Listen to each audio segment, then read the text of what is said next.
All right, well, it's going to be hard to actually show you anything filming here, but what I'm doing, first I got to replace the sprocket nose on this bar.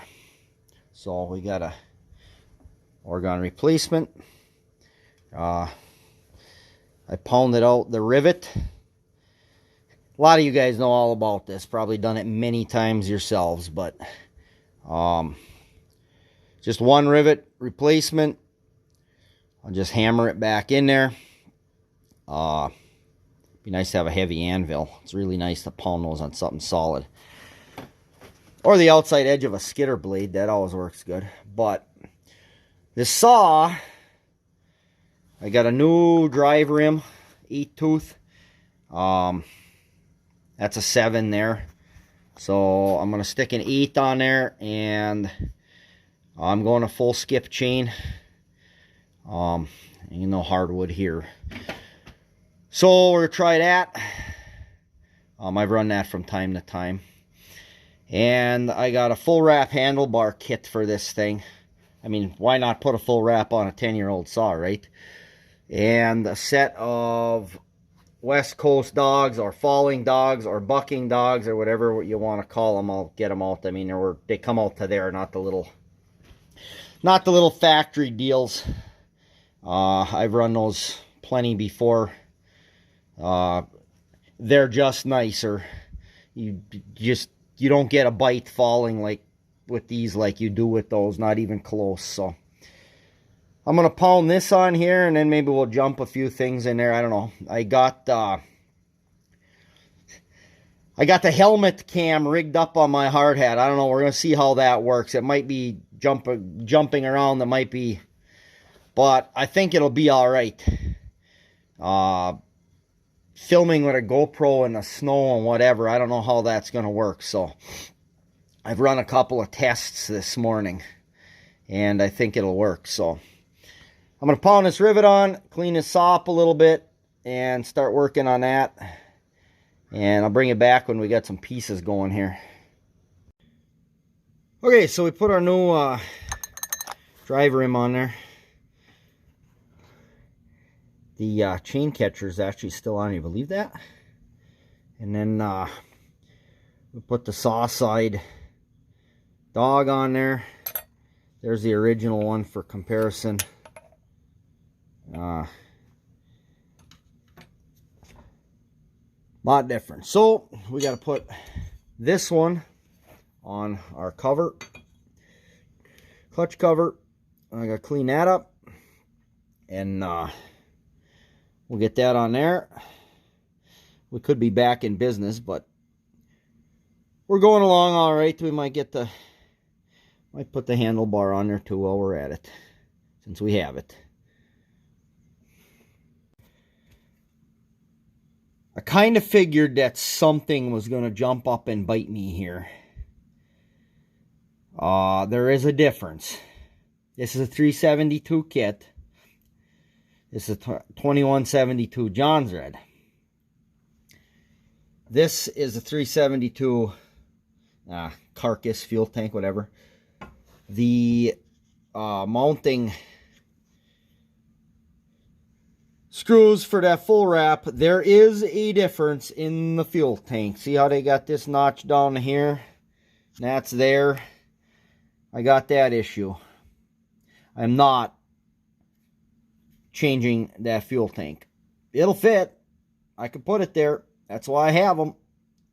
Keep this junk laying around and blown up over the years. The 372s I've blown up when I was actually running a saw enough to put enough hours on one to blow it up.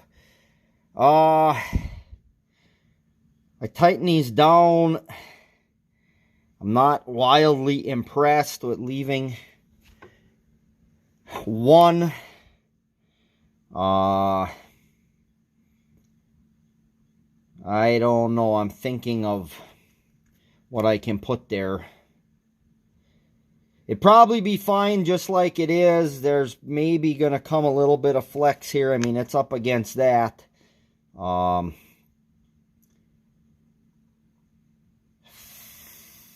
don't know. I'm not entirely impressed. I'm thinking about finding myself a little piece of, here, let's get that. I can slide up inside of that and put my extra screw. The kit actually comes with an extra screw because you have that on a regular handlebar. You've got these two screws. On a full wrap, there's a pre-drilled hole here for this one. And then they're just welded solid right there. That was all there and fine and matched and everything. And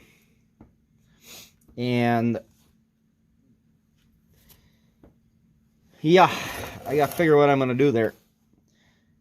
I'm thinking I'm going to look for a little piece of metal that'll slide up in there. Put that other screw in there just for... It's going to be hard to... I could maybe bolt something there. This was not really my intention to mess with this all day. But let me see what I can come up with. Alright, so here's what I came up with for a fix. This is a hay-bind sickle section on a broken one. The hole, I tapped this 1/4 inch fine on the back side there for the into the steel. Ground it down so it just slides up in here. Bolted here. That keeps things from flopping around. Original screw here. A little weird. I mean, it's not... This could be made prettier. Maybe sometime I will, but I think this will work. It took the fact that it was just pivoting on that one point. It got a little wobble down here. Took that out. It's good and solid now. So, we got our full wrap handlebar on here. We got our 8-tooth sprocket on here. We got our bigger dogs on here. We got our new bar nose on. We went to full skip chain. So, we've made the old Jonsered into a better softwood saw. So, we didn't need to. I've been running this way for 10 years making firewood, but a couple improvements. I like full wrap handlebar. Who knows, maybe we'll blow this thing up this winter, but we'll just swap that over to 372 if we got one. My dad's got a couple. Give him the handlebar if this thing blows up. I should just go out and buy a 592, but... Alright, well... Hey, there's a 50. Hanging out. Waiting to spring. I'll probably put this up. I don't know what do we got here. Probably 5, 6, 7 minutes of video. Spliced together. I'll probably throw this up just for a little saw video. And now I'm going to swamp. Get the 40 going. Try to saw out. See if the GoPro on the helmet cam works. If I can actually get video like that, that'll work. I think if that works without being so bouncy, I think that's the way to do it. I was practicing in a house to see what I get with it tipped down a little bit. Should be able to see what I'm doing with a saw. Should be able to see hooking trees and should get a nice drive down the trail going out with the 40. So I don't know how many minutes of that we want to put together, but I'll just turn it on and get a bunch of footage and splice some pieces out of it. All right, well, thanks, guys. More 40 crawler logging / firewood making, etc. Thanks for watching.